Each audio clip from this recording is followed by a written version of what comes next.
Hello, and welcome back to the Modeling Success in Action podcast. I'm your host, Jessica, and today I am joined by the fabulous Chris Kinsella. So, Chris is a Vancouver-based property manager whose journey in business began in grade school, and it hasn't slowed down since. Chris is known for his work ethic and compassionate presence. He's always striving to be a beacon of support and strength for the people around him. Today, Chris and I are going to dive into his model of the world, his strategies and mindsets that have helped him have success both in work and personal life. Welcome to the show, Chris. It's so great to have you. Thank you very much, Jessica. It's a pleasure to be here.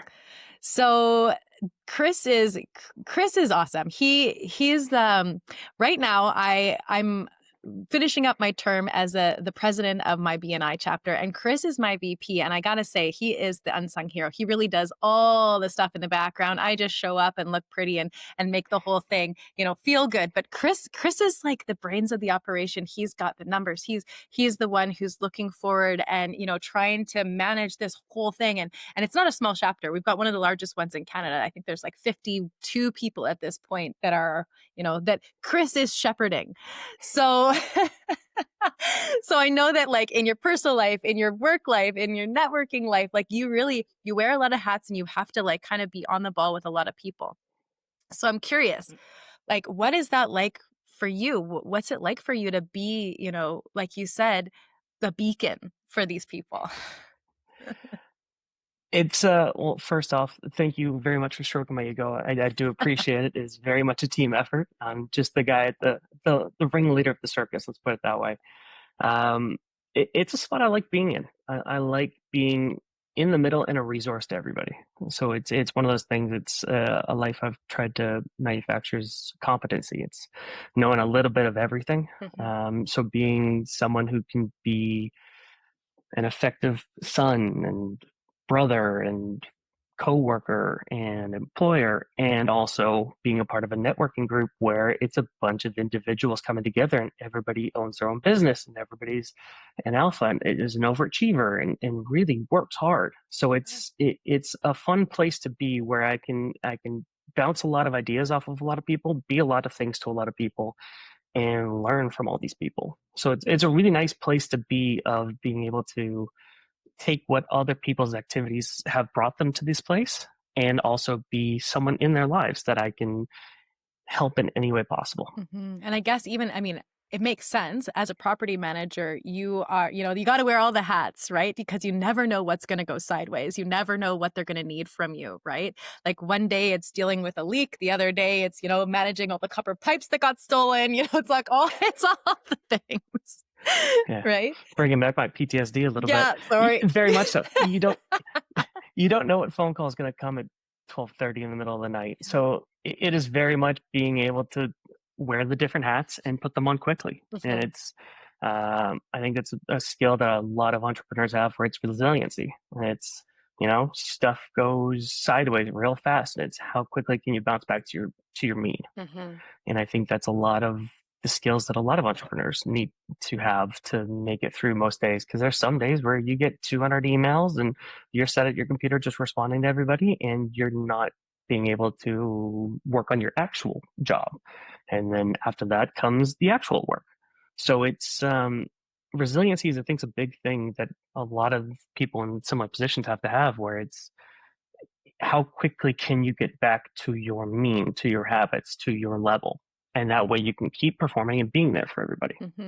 And I think, something that we could borrow from you is that you expect it, right? A lot of people a lot of people have a position, they're doing a job, and then when things are unexpected or they go sideways, they're pissed about it, right? They're like, oh, well, it's not supposed to be like that, right? And like every time that it happens, and it does happen, it's a big deal. And so it slows them down. It takes them longer to get back to the regular because they're spending so much time griping and grieving over the irregular, which really is regular. For sure.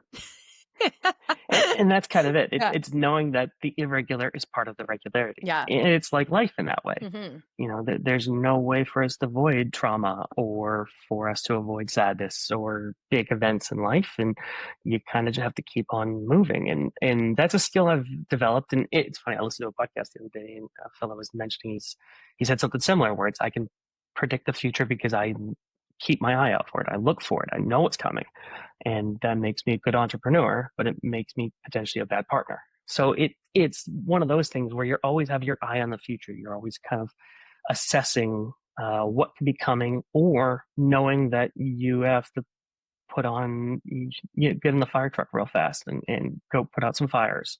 Um, and it's a skill that takes a little bit of time to know, and to know that it's just a part of it. These things are going to happen regardless, in our personal lives, in our work life, in any kind of walk of life. If we were skating through on easy street, everybody'd be pretty happy and doing it. But Yeah. it's how you know that these things are going to be coming, and how you can react to them as quick as you can. I think Easy Street would be a boring place to live. No doubt. Yeah. So I'm curious. So like you said this was a skill that you had to develop. So what helped you to develop this and to get into the groove of being like irregularity is regularity? What was that like for you? Baptism by fire. That's for sure. Um, it was a funny thing. So when I grew up going through school, I was the kid that everybody hated. I could wait till the last minute, type up the paper at 2 a.m. the night before, and go get an A. It was just one of those things where I could do it easily. So as life got more and more challenging, and I tried doing that, you start learning that that's not a feasible way to go through life. It's especially you get into workforce and you get into a professional property management where everything is a deadline every day. So there's no way of really doing that. So going through experiences and realizing that irregularity happens, you can't rely on, oh, I'll do it tomorrow. It'll be fine. My schedule's clear. Your schedule becomes unclear real fast in life. So it's knowing how to not only let the world stop, because it's easy for these big events to make the world stop. This is the most important thing. This is it. I got to take care of it. But there's still a lot of other things in the background that are going on. So it is that baptism by fire where I, as Jessica knows, I've got plenty of stories of property management of the craziness that can happen at any given moment. It is knowing that those things need precedent, but everything else needs to keep moving too.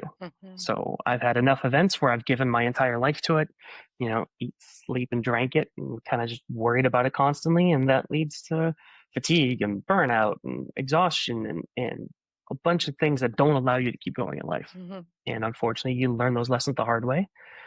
But lessons are the beauty of it. It's the events and what you take from them that really allow you to keep going. So these lessons, so like how have you learned to shift the way you're interacting with this stuff now so that you can manage your time, your energy more effectively without burning out? It's been a challenge for sure, but it's one of those things where I kind of use an analogy where it's, imagine you're standing in a field and there's a piece of paper in front of you and it had the word problem written on it. Now put that piece of paper an inch in front of your nose. All you see is problem. You move that thing 50 yards back and the problem's still there, but there's a lot of perspective around it. There's trees and birds and grasses, and you're out in the middle of this park. So it's being able to remove yourself from the micro and get yourself into the macro. I had an economics teacher in college who reframed my life, and now I speak everything in economics terms. But if you can analyze everything in a bit of a macro, where you can see that, look, this problem's a big deal and it's something that needs attention, but it's not the only thing that needs attention. There's a lot of more life to be living than just this one issue. And granted, it's important to you and it's important to someone else, but it isn't the end all be all. Yeah, but being able to look at that big picture, seeing the wide view so that you have perspective on it. You're right. Like, because when your nose is up against it, like it makes it really hard to see choices or options. 100%. And it's all encompassing at that point. When all you can see is that, you forget about plans you had, or about the habits you started that make you feel better, that allow you to keep being someone for somebody else and allow you to be yourself. Those go out the window fast. I think we've all can speak from it. The first thing when stuff goes sideways we drop is going to the gym, eating healthy, going for a walk, reading a book. And it all becomes just a way of surviving at times. Yeah, which is interesting. I was actually having a conversation about this earlier with somebody, with one of my clients. We were looking at how, like, if you're in a service position, right, and your mission is to be helping other people, right? You want to be, you're looking at life and going, I want to be selfless, right? Like I want to give of myself and I want to do all this stuff, but like not taking care of you is actually a selfish act. It's a selfish thing to let your health and your well-being and your your fortitude deteriorate, because then you don't have anything to give. Because then other people, now you're their problem. Now you're, bitching and moaning all the time. And, we need to solve your problems. So you taking care of you is being selfless, right? It's a part of being able to serve other people, which is, a really important thing. Very much so. And it's a tough thing to do because it's not something we're programmed to think about, Mhm. especially if you're in service of others and that's a major core to you. It's giving everything you have to others. And a lot of us maybe weren't taught, or culture wise, it's not taught to take some time for yourself, especially in entrepreneurship. It could be 24/7 real fast. And I'll even personal note, like I had this with my own father a couple weeks ago. I was on a walk with him, and I was mentioning how I just need to take some time for myself, and it's going to be selfish, but that's the thing. And he stopped me. He's like, "That's not selfish. Don't worry, dude. You need to do that so you can get back to a place where you can start being effective in other walks of life." Yeah, I think we really need to reframe the idea of what is selfish, right? And really be willing to go like, hey, if it means that I can give more, like, right, it's the giving tree. I feel like we all forgot the lesson from that book years and years ago, right? Like, Very much so. And it's nothing that's intuitive. It's yeah. sometimes you just kind of need that little kick where it's like, oh, okay, yeah, hmm good. I just needed a little bit of permission. Yeah. Yeah. Well, it might be intuitive in other cultures, but certainly not in the Western culture that we're living in right Very now. much so. Right. Yeah. So I'm curious then. So what beliefs and mindset shifts have you found to be the most critical in helping you to stay grounded, to be able to grow through these different challenges that you're having? Sure. Well, there's been a few things. And what I was saying earlier about we lose the gym and walking and that kind of thing, and we go into maybe coping mechanisms, call them distractions, call them whatever you want. I know one of the things I worked on was not demonizing those either. hmm They served a purpose to get you through what you were getting through. They did the trick. Maybe they just aren't serving you anymore. So it's reframing those as, God, look at me. I just wasted my life away on Netflix. It's telling me, are you still watching? It's like, well, you know what? Maybe I needed that. Maybe I needed to get out of my own head for a minute. It served its purpose. And now we transition into other habits that may be more self fulfilling and self grandizing that can really help us going forward. And another thing based around this podcast is success. And it's realizing that success is a lagging indicator. Again, with the economics terms, it is what you do that leads to success. Yeah. It's not that I'm going to be successful right now. Yes. I'm making habit choices that these are the things I'm going to do. And it's trusting that these things are going to lead to where I want to be, which is my view of success. It's where do I want to be in a certain amount of time, and breaking it down to what actions does a person like this take, and can I just start implementing those into my life? So, can you think of some places in your life where maybe you've had to have this experience in real time, so that people can kind of get a picture of what it might look like in action? Sure. Yeah. Yeah. So in property management, I've got enough stories over the years, but we had these string of homes that we worked on, and as we closed them down, we would board them up, and they were going to be redeveloped. And there was a time there where we had incidences of break-ins and squatters and robberies with other tenants that were still in the area. And I remember there was one month where I had 27 active police files just of all the stuff that's going on in these four homes. And That's almost one a day. oh, it was unbelievable. I remember being at the convention and having to call four different police officers for four different things. And it kind of dawned on me, I'm like, I'm not enjoying life right now. Like, I'm out of the thing and I'm just Yeah. standing in the corner making phone calls. Um, but it was an intensive time. And I remember just feeling drained and overcooked and I was nothing to anybody. I was just bones and skin, just kind of making sure that this issue got sorted. And that was something I had to go through to learn, where you start to notice that I can't just give my all to this, because this project wasn't just the March. It was 6 months leading up to it where I gave a lot of my time to it. And this just happened to be the culmination. And you start to realize that giving this much attention to something and this much time, and it's all I thought about, it's all I worked on, it's all I cared about, was getting this sorted. it doesn't serve anybody. Mhm. You know, the issue continues on, and you work to it, and you try and do everything you can, but at some time you have to have the quitting time as well. And in entrepreneurship, it's easy to work till 8 p.m. and wake up at 7 and go again. Yeah. And being able to have that disconnect and rework yourself and be able to calm down and let your brain be bored. I Mhm. think that's a thing that entrepreneurs have a tough time with, is being bored. Well, that's where the creativity comes in those moments of downtime, that's where something cool can pop up, right? But if Very you're much so. constantly moving, there's no space for that thing to appear to you, right? You're running That's past it, exactly it. you know? Yes, that's exactly it. Yeah. You're just cruising on by. It's you're not even smelling the roses. You're just bolting right through them. Yeah. Yeah, exactly. Okay, cool. So you had that experience, and so from then you were able to kind of go, all right. So if I take care of me, if I slow this down, if I, back it up and smell the roses, right? Yes. Did it let you deal with those things in a like more effective way? Did you notice yourself showing up differently to deal with those problems or to have the feedback that you're getting from like even the people who owned the properties? hmm Yeah. Very much so. Yeah. But at the same time, it was a work in progress. Yeah. I wish I could say like, oh, that was it. My Mhm. life has changed. I figured it out. It's great.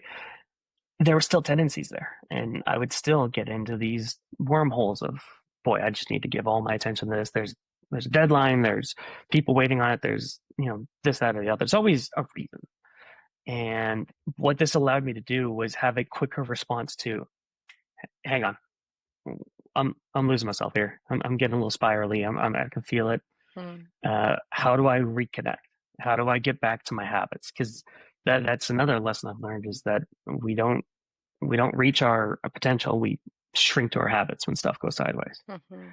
And so it's being able to level up those habits. Yeah. And if you can continue in the background, the success is a lagging indicator. If you can continue to do these things that you want as your low bar, and just continue to keep on those things, then they become your low bar.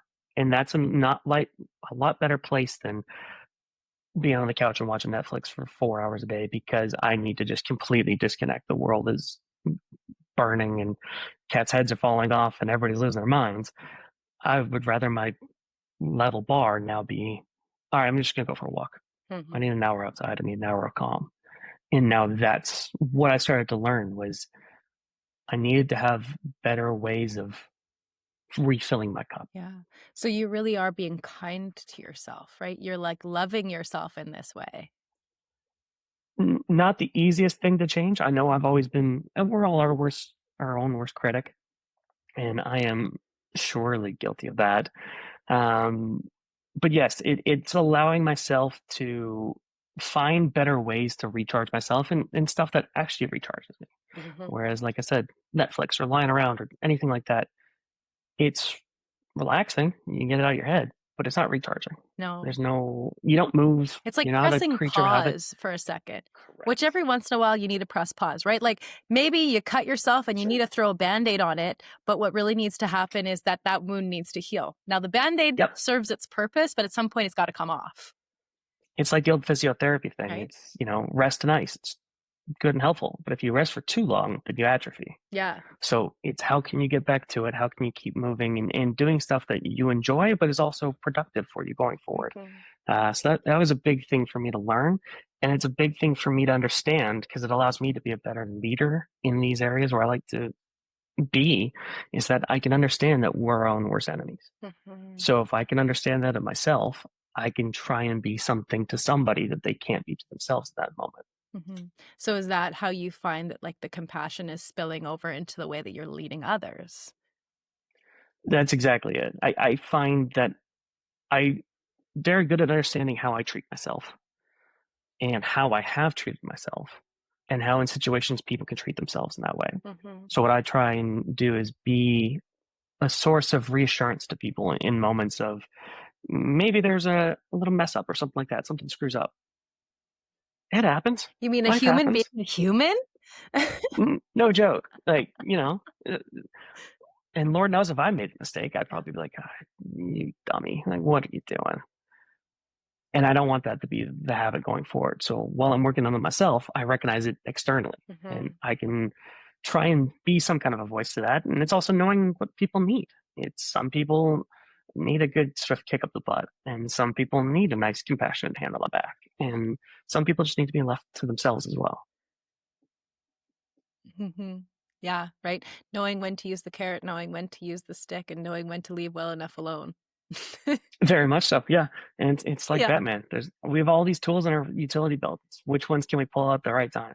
Yeah, yeah, exactly. So then for you, like what does your leadership style like look like? I mean, I know I've got to see it and witness it, but like for those people who haven't had the benefit of watching you be awesome all the time, what does it look like? I got to come back here more. This is lovely for me. I appreciate this. Um, it's something that really came naturally to me when I was younger. So I played a lot of organized sports. So I played, my main was ice hockey. And I was fortunate enough to be a captain, assistant a few times on different teams. And I was never the best player. I could never skate, never scored. I was just good old reliable. But I always found myself in a leadership position, whether it was with a letter or not, just as a natural state of being. And so it's something I've developed naturally and worked on. Mhm. So the natural side of things is always kind of tough to talk about because it's just something I did. Hard to explain. But the side I've worked on is really understanding that it is a natural thing as well, and understanding that I can be a leader that can allow people to be the best version of themselves. I learned it in university. I went to BCIT and I joined a program halfway through, and everybody's like, best of luck. You better start swimming fast. And so halfway through, I had a bunch of people in my project team, and one of the teachers came up to me and they're like, "Look, they look up to you. I hope you realize this." And I just didn't. It wasn't something that I picked up on. And so it's realizing that people are always looking up to you in different walks of life, and that stands for everybody. Someone's always looking up to you. So it's being someone that can allow people to be the best version of themselves. I know that's what I try and do in our networking group. Is that my style is I want everybody to have the autonomy to make decisions for themselves, be the person that in their position, they're the expert. And I am there for them if they have questions, concerns, want to have a conversation, need help with something. I love being that to everybody, but it makes my job easy because I can just sit back, have a bunch of energy so that when stuff does come up, I can give everything I can to somebody. So you're creating like a compassionate container for them to go and do what they need to do inside of, rather than being like this, you know, bulldozer that's like driving them forward or pushing them or be creating all this like pressure or tension. It's like that stepping back, that space, that room to do what they need to do. And then if you need to poke them with the stick a little bit, you Yeah. Yeah. There's a place for pushing. know? Sometimes, buttons need to be pressed. And it's also knowing that it's, Hmm. if I keep pressing the button over and over again, the law of diminishing returns comes in. It's, the first piece of cake is delicious. The 10th piece of cake, you're ready to throw yourself up. So if I keep pressing the button, it's not going to do anything anymore. Yeah. So So you got to press it is different buttons, right? You got to get flexible correct. and be creative about the way that you're That's approaching exactly it. And it's a spot where I want people to fail. it. We don't learn from being successful. We learn through failing. Yeah. That's So if it's the a safe space for people to go out there and try, and you know what? Shoot, this didn't work. We tried, didn't land. Was it the execution? Was it the messaging? Was it the whole thing? How do we retool it? How do we work on it? We all we know now is that this didn't work. Mhm. I really appreciate that. I think that everybody who's listening to this needs to let that sink in. Like, it's a good thing to fail. It's awesome. That's where we learn, right? And so you have to be willing to actually do the thing in order to fail at it, right? Yeah, Very you're much so. right. You're never going to get good or bad at something, like if you don't do it. So yeah, I think that that's kind of a cool place to be in, to know that you can still love yourself through it. You can forgive yourself, right? You can be compassionate, and you can let yourself have the rest and the recoup and then bounce right back.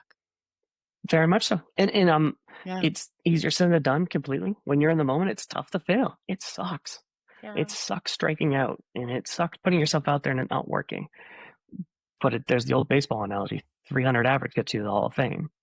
3 out of 10 times it works, and Babe Ruth has more strikeouts than just about anybody, but Mhm. he also has more home runs than just about anybody. Yeah. So there's the give and take with it, where failure leads to lessons. And Mhm. I'm someone who had to learn that lesson. I was definitely someone who had a fear of failure and wanted to be perfect and wanted to just be.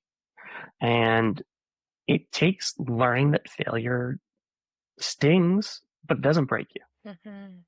Yeah, right. There really is no such thing as perfection. So if you're aiming at that, like you're already failing anyway. That's just it. It is so hard to achieve something if the thing you're achieving Doesn't isn't exist. attainable. Right? That's like Yeah. a kid growing up being like, I want to be a unicorn when I grow up. It's like, well, good luck to you. You know? All the best to you. Yeah. Yeah. So this has been awesome, Chris. So before we wrap this all up, is there anything that you want to leave the listeners with? Any piece of advice or anything that they can even start to do right now that could help them step into your model and looking at things the way you do? Totally. It, I believe it's James Clear had something easy where it's 1% better.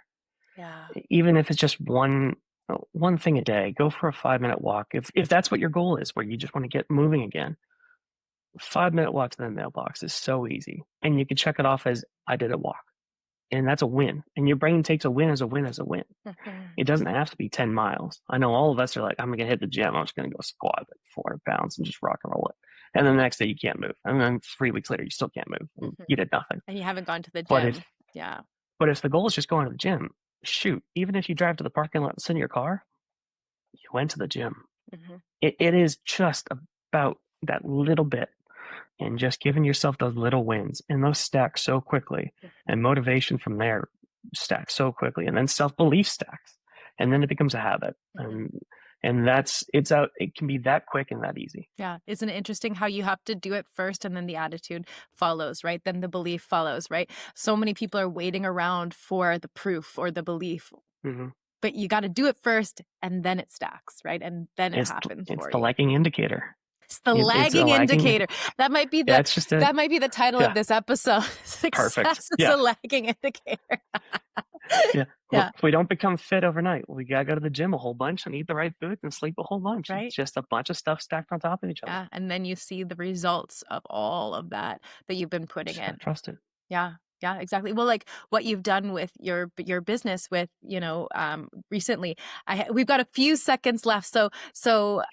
Tell us, what it was like for you to like make that jump in the business because, that was the lagging indicator, right? All of a sudden you're going, "Hey, we're being absorbed by Oakland." So tell us what's happened and what that was like for you.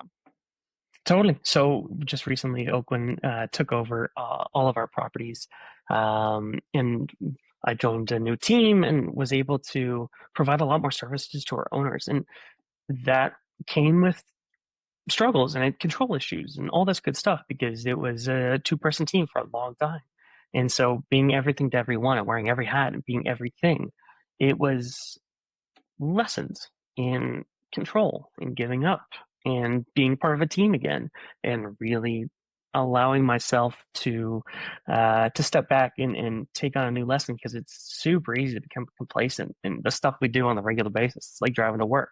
You don't realize you're there. Mhm. Sometimes when you're in it and you're doing everything every day, you don't realize that you've done so much. So it's interesting coming into a new environment and not reinventing yourself, but becoming a new person for a new team in a new environment. Mhm. So it's been a blast. It's been an amazing time to reconnect with a different part of myself and learn new skills to add to the belt. Yeah, and more irregularity becoming regular. Very much so. That's exactly it. That's the only way we know how. Yeah. Baptism by fire. I love it. Okay, awesome. So thank you so much for being with me here today, Chris. So if anybody wants to get a hold of Chris or reach out to him, I'm going to put all the details below in the description here. If you've got a property that you're going, hey, I would love somebody compassionate to manage that for me. I'd like it to not be my problem. Chris is your guy. So I'm gonna leave it here. I'm gonna wrap it up. But I really do appreciate you. You really do. You bring some warm energy onto the podcast, and I hope that everybody can hear and feel that as they're listening. Well, I appreciate it, Jess. Thank you very much for having me on. It was a blast today.